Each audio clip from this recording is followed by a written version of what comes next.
શહેરના ડિંડોલી અને ખરવાસા વિસ્તારની નહેરોમાંથી રઝળતી સ્થિતિમાં મળી આવેલ ગણેશજીની 3000થી વધુ મૂર્તિઓને શ્રદ્ધાભેર હજીરા દરિયામાં પુનઃ વિસર્જિત કરવામાં આવી।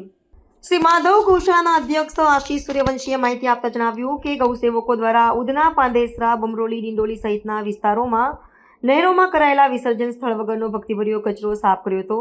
તેમણે વધુમાં જણાવ્યું કે છેલ્લા 9 વર્ષથી સંસ્થા શહેરવાસીઓને અપીલ કરે છે કે મૂર્તિ વિસર્જન વિધિવત અને પર્યાવરણને અનુકૂળ રીતે થાય તે સુનિશ્ચિત કરો।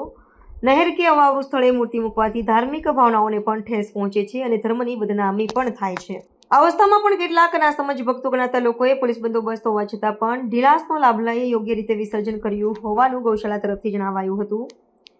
અધ્યક્ષ શ્રી આશીષભાઈએ સદભક્તોને સંદેશ આપતા કહ્યું કે આ પ્રકારના વિસર્જનથી ભક્તિ લાભદાયક થતી નથી। પાપના ભાગીદાર ન બનો। માટીમાંથી બનેલી નાની પ્રતિમાઓ ઘરે અથવા દરિયા કિનારે વિસર્જન કરો અને પ્રકૃતિના રક્ષણ સાથે ધર્મને ગૌરવ આપો। હું આશીષ સૂર્યવંશી, સાંસ્કૃતિક રક્ષા સમિતિ સંચાલિત શ્રી માધવ ગૌશાળા એનિમલ અધ્યક્ષ। આજરોજ માધવ ગૌશાળાના 200થી વધુ ગૌસેવકો દ્વારા ચલઠાણની નહેર, ખરવાસાની નહેર, મઢુરમ સર્કલ નહેર ત્યાંથી શ્રી ગણેશજીની 3000થી વધુ પ્રતિમાઓ જે અર્ધવિસર્જિત હાલતમાંથી એ તમામ મૂર્તિઓ બહાર કાઢી સ્વચ્છ પાણીથી નવડાવી ધોવડાવી આરતી પૂજા કરી હજીરા દરિયા ખાતે પુનઃ વિસર્જન કરવામાં આવ્યું।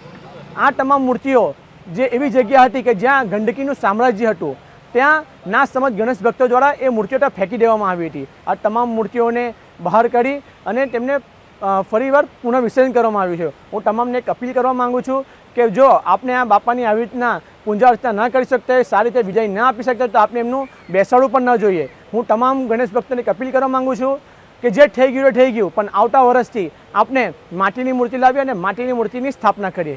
જય ગણેશ।